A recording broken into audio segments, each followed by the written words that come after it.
क्या है, शर्त क्या है और किस तरीके से ये पूरी पार्टी चल रही है? देखिए, कोई भी संगठन या कोई भी राजनीतिक दल या देश एक संविधान के आधार पर चलता है।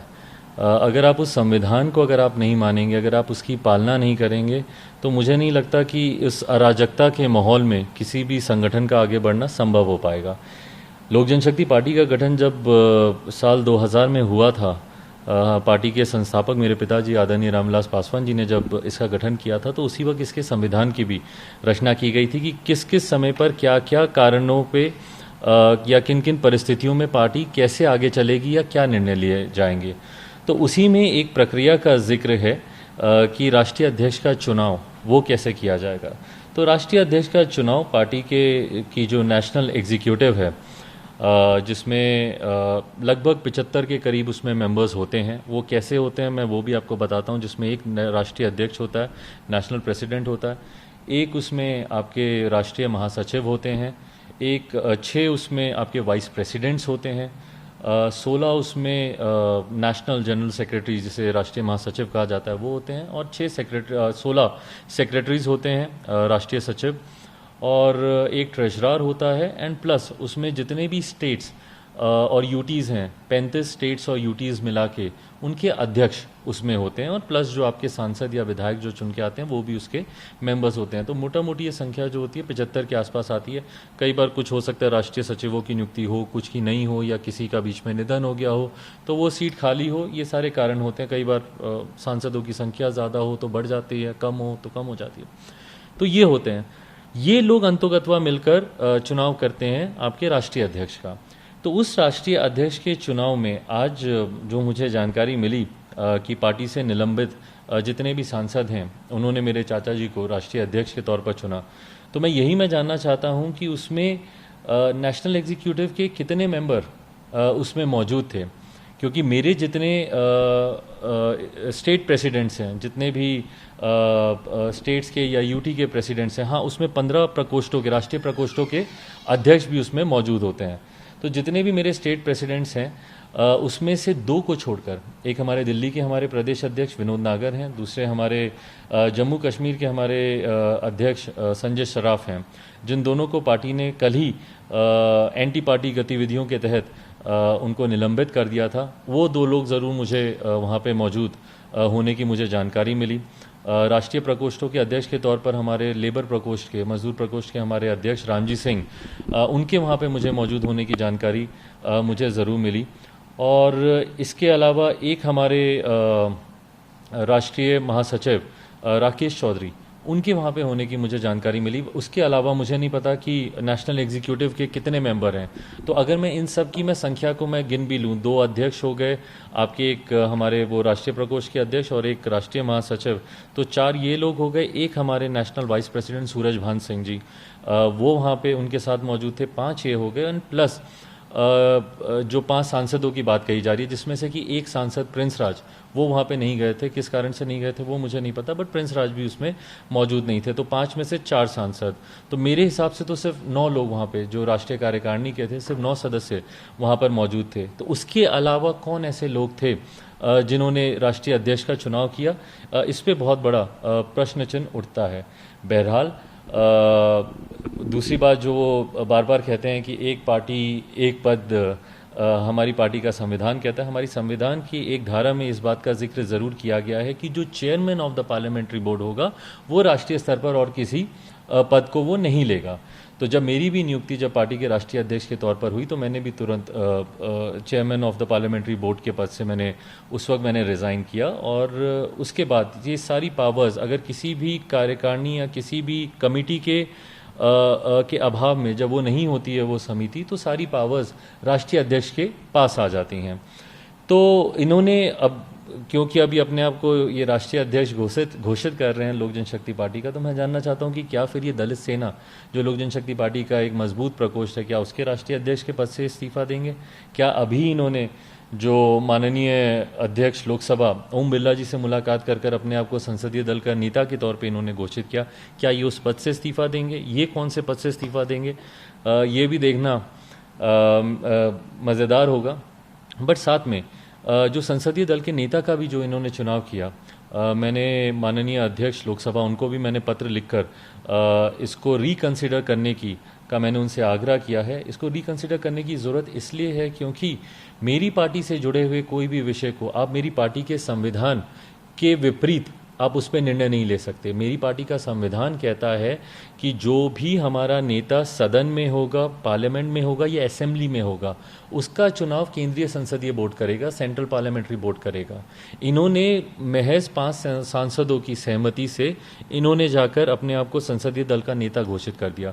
मैं पूरी तरीके से मैं मानता हूं कि संभवतः पूरी तरीके से जानकारी के अभाव में ओम बिरला जी, स्वाभाविक सी बात है, उनको मेरी पार्टी के कॉन्स्टिट्यूशन की जानकारी नहीं होगी और उन्होंने सांसदों की मौजूदगी देखी और जो कि 2/3 से यकीनन ज़्यादा है, तो उसकी मौजूदगी में उन्होंने उनको नेता घोषित कर दिया। पर मैंने उनको पत्र लिख के इसी बात की जानकारी दी है कि उनकी ये नियुक्ति पूरी तरीके से वैध है, गैर कानूनी है। क्यों? क्योंकि मेरी पार्टी का कॉन्स्टिट्यूशन ये कहता है कि सिर्फ सेंट्रल पार्लियामेंट्री बोर्ड को ही ये अधिकार है नेता सदन को चुनने का। तो ये कुछ विरोधाभास रहे हैं इस बीच में उनकी तमाम नियुक्तियों को लेकर। मैं उम्मीद करता था कि मेरे चाचा, उन्होंने पार्टी को बनाया मेरे पिताजी के साथ, तो उनको यकीनन पार्टी के कॉन्स्टिट्यूशन की भी जानकारी होगी। बट जितने भी अभी तक उनसे उन्होंने निर्णय लिए हैं या जो भी गतिविधियां की हैं, वो पूरी तरीके से पार्टी के संविधान के विरुद्ध हैं। और आज का तो खास तौर पर, जिसमें उन्होंने आके स्वतः अपने आप को घोषित किया कि उनको राष्ट्रीय अध्यक्ष बनाया जा चुका है, ये तमाम मेरे उन स्टेट प्रेसिडेंट्स के और मेरे पार्टी के नेशनल एग्जीक्यूटिव के मेंबर्स के ये सारे एफिडेविट्स मेरे पास मौजूद हैं, जिसमें इन्होंने अपने आप को पार्टी के साथ और मेरे साथ आस्था रखते हुए अपना समर्थन दिया है। तो ये तमाम ये एफिडेविट्स मेरे साथ मौजूद हैं। बहरहाल जब इसकी ज़रूरत पड़ेगी, इलेक्शन कमीशन अगर मांगेंगे तो उनके सामने मैं प्रस्तुत करूंगा।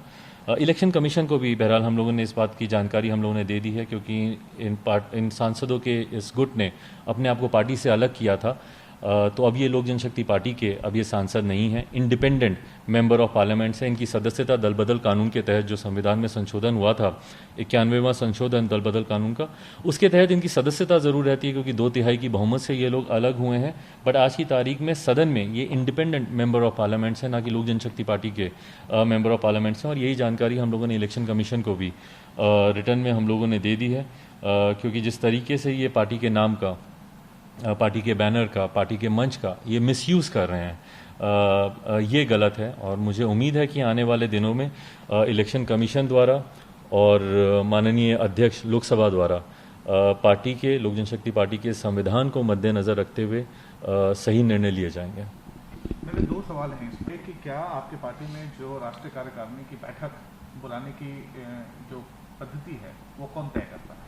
देखिए, पार्टी का संविधान ये कहता है कि पार्टी का राष्ट्रीय अध्यक्ष या राष्ट्रीय अध्यक्ष की सहमति से पार्टी के प्रधान महासचिव इस बैठक को बुला सकते हैं।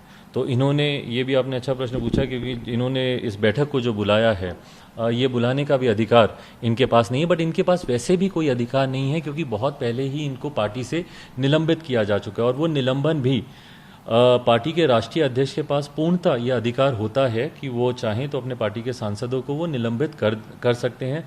पर उसके बावजूद लोकतांत्रिक प्रक्रिया का पालन करते हुए हम लोगों ने वर्चुअल नेशनल एग्जीक्यूटिव की 2 दिन पहले हम लोगों ने मीटिंग बुलाई, और उसमें मौजूदा कोरम कंप्लीट होना चाहिए। इन लोगों ने जो आज की मीटिंग भी बुलाई, अगर उसमें 8 लोग थे या 9 लोग थे या 10 लोग थे, जितने भी लोग थे, पार्टी का संविधान ये कहता है कि 75 सदस्यों वाली जो कमेटी है, उसमें कोरम को मान्यता तब मिलेगी जब कम से कम 30 सदस्य उसमें मौजूद होंगे। तो कम से कम 30 मेंबर्स का वहाँ पे मौजूद होना ज़रूरी है, जो आज की इनकी बैठक में तो 100% कॉन्फिडेंस के साथ मैं कहता हूँ कि नहीं थे। हम लोगों ने कुछ दिन पहले वर्चुअल ये मीटिंग बुलाई थी, और उसमें 30+ का कोरम हम लोगों ने कंप्लीट करते हुए उसमें, अगर मेरी जानकारी सही है तो अराउंड 50 के करीब हम लोग के सदस्य उसमें मौजूद थे, और उन सब के एफिडेविट्स भी मेरे पास आ चुके हैं। और उनकी मौजूदगी में ये रेजोल्यूशन पास किया गया कि इन 5 सांसदों को पार्टी से निलंबित किया जाता है। तो हाँ, इस बैठक को बुलाने का अधिकार राष्ट्रीय अध्यक्ष या उनकी सहमति से पार्टी के प्रधान महासचिव के पास है। मेरा दूसरा सवाल ये है कि ओम बिरला जी से भी ये बात कही है कि जो उन्होंने फैसला किया है वो रिकंसिडर आपके एप्लीकेशन पे करें, साथ ही आप चुनाव आयोग भी पहुंच गए हैं। क्या मुद्दा आपको लग रहा है कि ये पार्टी को बचाने की बात अगर आई तो आप उच्चतम न्यायालय यानी सुप्रीम कोर्ट भी जा सकते हैं? देखिए, अगर ज़रूरत पड़ेगी, मेरे पिताजी की बनाई हुई पार्टी है ये। उन्होंने अपने खून पसीने से, पूरी मेहनत से, और पार्टी को इस तरीके से बिखरता हुआ, इस तरीके से टूटता हुआ मैं नहीं देख सकता। पार्टी, जब लोग बात करते हैं राजनीतिक दल की ना कहीं लोगों की सोच सिर्फ सांसद और विधायकों पे आकर सीमित हो जाती है। बट पार्टी सांसद और विधायकों से नहीं बनती, पार्टी बनती है तो पार्टी के संगठन से, पार्टी के पदाधिकारियों से। आज की तारीख में मेरे संगठन के तमाम लोग मेरे साथ खड़े हैं, मेरे तमाम स्टेट प्रेसिडेंट्स, मैं बिहार की बात करूं, मेरे तमाम जिला अध्यक्ष, मैं देश भर के भी जिला अध्यक्षों की बात करूं, अधिकांश मेरे जिला अध्यक्ष मेरे साथ खड़े हैं। तो पार्टी की नींव जो होती है, पार्टी के ये पदाधिकारी होते हैं, पार्टी के कार्यकर्ता होते हैं। सांसद विधायक तो आते जाते रहते हैं, आप हर 5 साल के बाद देखेंगे कुछ सांसद हैं, कुछ नहीं हैं। एक ऐसा समय था 2009 में जब हमारा एक भी सांसद नहीं था, लोकसभा राज्यसभा कहीं नहीं। हमारी पार्टी के संस्थापक आदरणीय रामविलास पासवान जी खुद उस समय चुनाव हार गए थे। बट पार्टी ने एक वो दौर भी देखा, 2000 में पार्टी बनी, 2004 में पार्टी ने एक नई ऊंचाई देखी, 4 सांसदों के साथ हम लोग जीते। 2014 में एक नई ऊंचाई देखी, 6 सांसद हम लोगों ने जीते, 7 लड़े 6 जीते। इस बार हम लोगों ने 6 लड़े 6 जीते। तो सांसद विधायक आते जाते रहते हैं, जीतते हारते रहते हैं। कुछ लोग व्यक्तिगत महत्वाकांक्षाओं के लिए बीच में ही, मिड टर्म में ही पार्टी को छोड़ देते हैं। और ये लोक जनशक्ति पार्टी के साथ ही नहीं, ये हर पार्टी के साथ, हर राजनीतिक दल के साथ होता है। बट महत्वपूर्ण क्या है कि उस पार्टी के जो संगठन के लोग हैं वो कितना आपके साथ हैं, वो कितनी मजबूती से आपके साथ खड़े हैं। जहाँ संगठन है वहीं पार्टी है। तो मुझे खुशी है इस बात की और मुझे गर्व है कि लोक जनशक्ति पार्टी के संगठन के तमाम लोग, और जब मैं बोलता हूँ तमाम और अधिकांश, तो मतलब मान के चलिए कि ऑलमोस्ट 99% लोग मेरे साथ आज की तारीख में खड़े हैं। और आने वाले समय में, जैसा मैंने कल भी कहा था, कि एक लंबी लड़ाई के लिए मैं तैयार हूँ पूरी तरीके से। शेर का बेटा हूँ, डरता नहीं हूँ। अकेले चुनाव भी लड़ा था, सिद्धांतों से उस वक्त भी मैंने समझौता नहीं किया था, और आज भी पार्टी को बचाने के लिए। हाँ, दुख बस यही होता है कि महाभारत की तरह सामने जिनसे युद्ध भी करना पड़ा है वो भी मेरे परिवार के ही लोग हैं। तो ये चीज़ थोड़ी आपको दुखी ज़रूर करती है, बट मेरे आत्मविश्वास को रत्ती भर भी ये बातें हिला नहीं सकती। और मेरा पूरा विश्वास है कि लड़ाई भले कितनी भी लंबी हो, अंतोगत्वा लोक जनशक्ति पार्टी, हमारे पार्टी के तमाम संगठन के जितने लोग हैं उन्हीं के पास रहेगी, और उन्हीं के नेतृत्व में पार्टी आगे मजबूती से बढ़ेगी। मतलब सुप्रीम कोर्ट अगर जाना पड़े तो बिल्कुल पूरी तरीके से। जैसा मैंने कहा, पार्टी को बचाने के लिए जिस भी स्तर पर ये लड़ाई लड़नी पड़े, पहले तो मेरा पूरा विश्वास है चुनाव आयोग पर कि जितनी जानकारियां हम लोगों ने उनके समक्ष रखी है, और इसके बाद भी जितने भी वो एविडेंसेस मांगेंगे या जितने भी डॉक्यूमेंट्स वो मांगेंगे, पूरा डॉक्यूमेंटेशन हम उनको प्रोवाइड करेंगे, जो भी चीज़ उनको चाहिए होगी। मुझे उम्मीद है कि चुनाव आयोग से ही इस विषय को सुलझा लिया जाएगा। बट अगर ज़रूरत पड़ेगी तो हाई कोर्ट, सुप्रीम कोर्ट, जहाँ पे भी जाना पड़ेगा, पार्टी को बचाने के लिए हर लड़ाई लड़ी जाएगी। कुछ तीखे सवाल हैं जो मैं आपसे पूछना चाहूँगा। ये नौबत क्यों आई पार्टी के अंदर? ये मेरी भी समझ से परे है कि ये नौबत क्यों आई। पार्टी में कुछ लोग कई बार ऐसे होते हैं जो संघर्ष नहीं कर पाते हैं, जो कंफर्टेबल राजनीति में रहना चाहते हैं। उनको वर्तमान सुरक्षित चाहिए, भविष्य की तरफ वो ज़्यादा सोचते नहीं। उनको चाहिए कि तत्काल लाभ हम लोग को मिले। तो ऐसे व्यक्तिगत महत्वाकांक्षा वाले लोग जो संघर्ष नहीं कर सकते, उसमें से ये वही लोग हैं जो कि चुनाव के वक्त भी चाहते थे कि अरे भले 15 सीटें ही मिल रही हैं, हम लोग को चुनाव लड़ने ना चाहिए। जबकि 15 सीट, 6 सांसदों वाली पार्टी 15 विधानसभा की सीटें लड़े, ये गलत है। और जब मेरी पार्टी के अधिकांश सदस्य ही जब चुनाव नहीं लड़ पाएंगे, हम लोगों ने पिछली बार 42 सीटों पे चुनाव लड़ा था, मैं चाहता था कि उसी के अनुपात, भाई एक तार्किक बंटवारा होता है ना, आप कोई एक आधार तो बनाएंगे सीटों के बंटवारे का। तो जो लोग जो इजी रूट लेना चाहते थे या जो रेड कारपेट पे चलना चाहते थे, तो वो इसके भी पक्ष में थे कि हाँ ठीक है, 15 सीटों पे ही हम लोग चुनाव लड़ लेंगे। और हकीकत है, मैंने तो कल भी मैंने कहा कि अगर हम लोग 15 सीटों पे चुनाव लड़ते तो हो सकता है 10-12 जीतते, 2-3 हमारे मंत्री बिहार में होते, और यहाँ केंद्र में तो फिर मुझे कोई दिक्कत ही नहीं होती, क्योंकि पिताजी के निधन के बाद मेरी सीट यहाँ पे आराम से हो जाती, मैं भी मंत्री बनता। तो अगर अपना लालच होता या सिर्फ मुझे सत्ता का लोभ होता, तो मुझे लगता है मेरे लिए उससे बेहतर कोई रास्ता ही नहीं था। मैं उस रास्ते को अपना सकता था, पर अगर मैं उस रास्ते को अपनाता तो मैं कहीं ना कहीं अपनी नीतियों से समझौता करता, अपने सिद्धांतों से समझौता करता। मेरी नीति, मेरा Bihar first, Bihari first agenda, जिसको नीतीश कुमार जी ने स्वीकार करने से पूरी तरीके से मना कर दिया था। और उनकी नीति से मैं सहमत नहीं था। मुझे नहीं लगता कि भैया 7 निश्चय से बिहार का विकास हो सकता है। मैंने निरंतर खुलकर मैंने उनका उस बात का मैंने विरोध किया। मैं पुनः दोहराता हूँ, नीतीश जी से मेरा कोई व्यक्तिगत विरोध नहीं है, पर उनकी नीतियों का विरोध ना सिर्फ मैं बल्कि निरंतर पापा भी करते आए हैं। 2019 का चुनाव उनके साथ मिलकर लड़ना हमारे लिए मजबूरी था। क्यों? क्योंकि वो रातों रात एनडीए का वापस हिस्सा बने थे। 2017 में रातों रात वो वापस एनडीए में आ गए थे, और वो समय नहीं था कि भाई हम लोग अलग जाएं। और पापा हमेशा इस बात के पक्षधर रहे थे कि जब कोई गठबंधन में है तो फिर ईमानदारी से आप गठबंधन धर्म को आप निभाएं। पर उससे पहले अगर आप देखें तो निरंतर पापा की भी राजनीति नीतीश जी के विरोध में रही, और सबसे बड़ा हम लोगों का उनका विरोध था जिस तरीके से एक तरफ हम लोग लड़ाई लड़ते हैं कि भाई जातीय व्यवस्था खत्म होनी चाहिए। बिहार को बर्बाद करने में सबसे बड़ी भूमिका बिहार की जातीय व्यवस्था की रही है।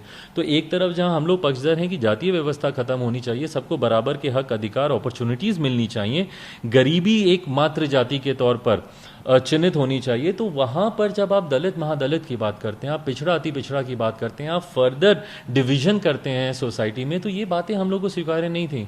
मैं कई ऐसी तस्वीरें आपके साथ साझा कर सकता हूं जहां पे पापा इन्हीं सब चीज़ों को लेकर सड़क पर उतर कर नीतीश जी का विरोध कर रहे हैं, उनके साथ उनके खिलाफ अपनी बातों को रख रहे हैं। तो कभी भी हम इनके पापा भी इनकी नीतियों के कभी पक्षधर नहीं रहे, मैं भी कभी नहीं रहा। और जिस तरीके से निरंतर इन्होंने हमारी पार्टी को तोड़ने का प्रयास किया 2005 के, अगर आप पहले चुनाव को याद करें जो फरवरी में हुए थे, 2005 में 2 विधानसभा के चुनाव हुए थे बिहार में, एक फरवरी में और एक नवंबर के आसपास। फरवरी वाले चुनाव में 29 हम लोग के विधायक जीत कर आए थे। उस वक्त भी नीतीश जी ने हम लोग की पार्टी को तोड़ने का काम किया था, हमारे विधायकों को तोड़ने का काम किया था। तो निरंतर तोड़ की राजनीति, पार्टी में फूट डालकर, परिवार में फूट डालकर अपना राजनीतिक सिक्का जमाए रखने की कार्यशैली हमारे मुख्यमंत्री जी की रही है। मैं विरोधी रहा हूं। और मैं ये नहीं कहता कि मैं डायरेक्ट उन पे एलिगेशन लगा रहा हूं कि उन्होंने, बट अगर उनके संरक्षण में या उनकी जानकारी में उनके कुछ पार्टी के नेता भी अगर ऐसा कर रहे हैं और वो आप खामोशी से आप देख रहे हैं, आप उनका संरक्षण कर रहे हैं, तो कहीं ना कहीं जवाबदेही जिम्मेदारी आपकी भी बनती है। तो ये तमाम बातें नीतीश जी के खिलाफ रहीं। तो जो लोग, मुझे अफसोस होता है कि जो लोग कहते हैं कि बड़े भैया के विचार, बड़े भैया के संस्कार, तो बड़े भैया के विचार और संस्कारों को तो आप खुद पांव तले आप रोंद रहे हैं। आप उन्हीं के ही विचारों के आप खिलाफ जा रहे हैं।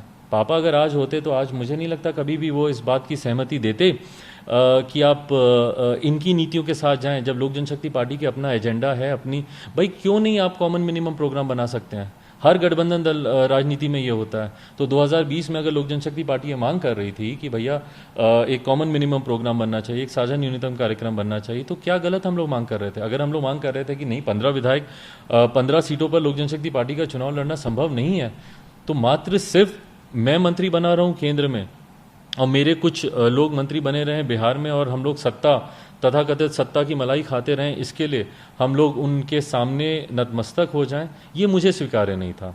पर ये संभवतः कुछ लोगों को स्वीकार्य था और इसीलिए आज वो उनके संरक्षण में गए हैं। आप पे आरोप ये भी लग रहा है कि जो आपके पिता के बनाए हुए वो मूल हैं उस पर आप चल नहीं रहे हैं और पार्टी आपके कंट्रोल में नहीं है। देखिए, पार्टी कंट्रोल में, ये तो मैंने आपको सामने प्रमाणित किया, और ये कंट्रोल वर्ड शायद सही नहीं है किसी को कंट्रोल में रखना। जब आप लोकतांत्रिक प्रक्रिया में होते हैं तो मुझे लगता है आप सबकी एडवाइस से, सबकी जानकारी से, सबके सुझावों से आप आगे बढ़ते हैं। डेफिनेटली यस, उसमें कुछ मतभेद होते हैं।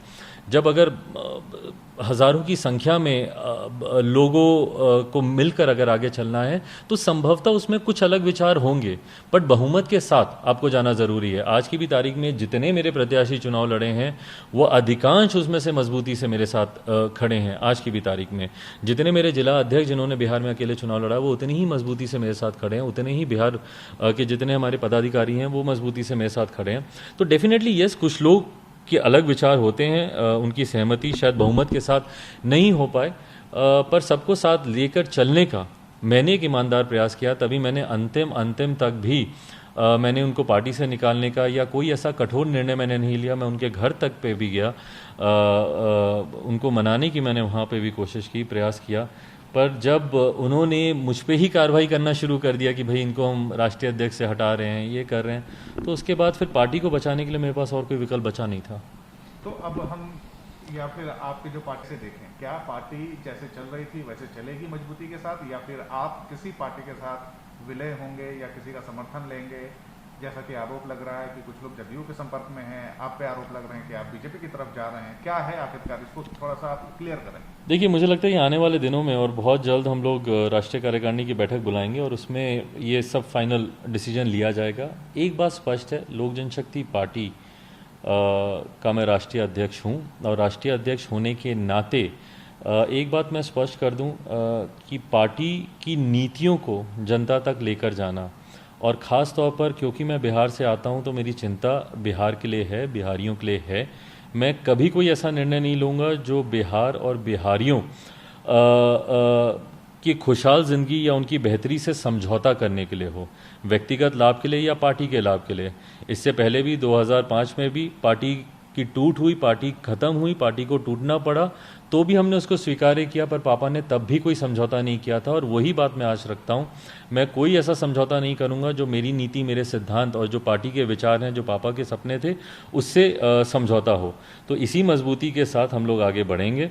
आने वाले समय में अलायंस का क्या स्वरूप होगा, ये पार्टी की राष्ट्रीय कार्यकारिणी में डिसीजन लिया जाएगा। यकीनन एक बार हम लोग ने ज़रूर अकेले हम लोगों ने चुनाव लड़ा, बट आने वाले समय में जिस तरीके से गठबंधन राजनीति का ये दौर चल रहा है, तो आने वाले समय में ज़रूर लोक जनशक्ति पार्टी अगले विधानसभा के चुनाव, जो कि मैं मान के चलता हूँ कि अगले लोकसभा के चुनाव से पहले बिहार के विधानसभा के चुनाव होंगे, उसमें पार्टी का या गठबंधन का क्या स्वरूप होगा, ये बहुत जल्दी आने वाले दिनों में इसको डिसाइड कर लिया जाएगा। एक आखिरी सवाल है, क्या आपको लगता है कि आप केंद्र में मंत्री बन जाएंगे, जैसे कि लोजपा का मतलब रामविलास पासवान और उनके जाने के बाद लोजपा का मतलब चिराग पासवान, इस पद्धति को दोहराई ना जाए, इस वजह से ये फूट पड़े, इस रिसफल में अगर ये फूट नहीं होता तो शायद आप केंद्र में मंत्री बनते, अपने पिताजी की जगह लेते। देखिए, अगर मुझे केंद्र में मंत्री बनना होता, मैं बहुत ईमानदारी से बोल रहा हूँ, मुझे अगर सिर्फ केंद्र में मंत्री बनना ही मेरा अंतिम लक्ष्य या मेरे लिए एक बहुत बड़ी उपलब्धि या मेरे मन में इस बात का लालच होता,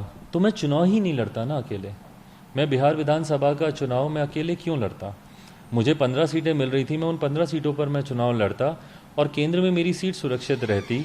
पापा के निधन के बाद बिहार में भी हमारे मंत्री बनते, तो मैं चुनाव ही क्यों लड़ता? तो आज की भी तारीख में ना उस वक्त मंत्री बनना मेरे लिए कोई अल्टीमेट अचीवमेंट था या अल्टीमेट टारगेट था, और ना आज है। कौन मंत्री बनता है, कौन मंत्री नहीं बनता है, जैसा मैंने कहा, मेरी प्राथमिकता सिर्फ बिहार को आगे लेकर जाना है, बिहारियों को आगे लेकर जाना है, और बिहार फर्स्ट, बिहारी फर्स्ट जो लोक जनशक्ति पार्टी का विजन है, उस विजन को धरातल पर उतारना है।